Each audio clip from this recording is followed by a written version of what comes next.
Başını zulmedin nesin? Hoş kış günde şollarinde merhametlik iyesi.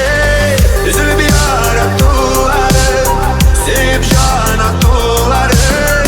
Şolları bu dünyalardan bekitli bunları. Üzülüp yarattıları, sevip can attıları. Şolları bu dünyalardan bekitli bunları.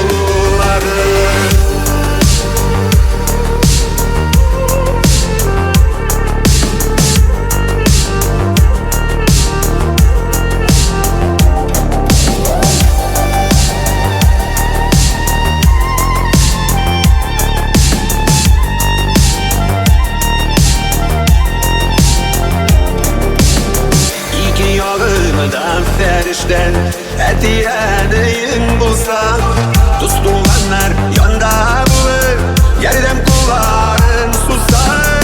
Üzülüp yarattıları, sevip can attıları. Şolları bu dünyalardan bekitli bunları. Üzülüp yarattıları, sevip can attıları. Şolları bu dünyalardan bekitli bunları.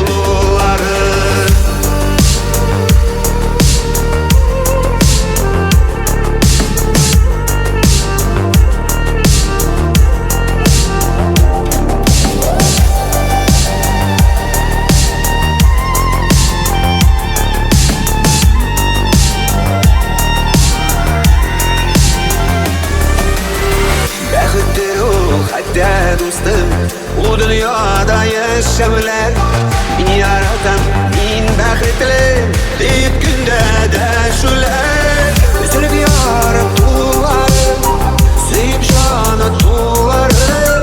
Şolları bu dünyalardan bekitli bunlar.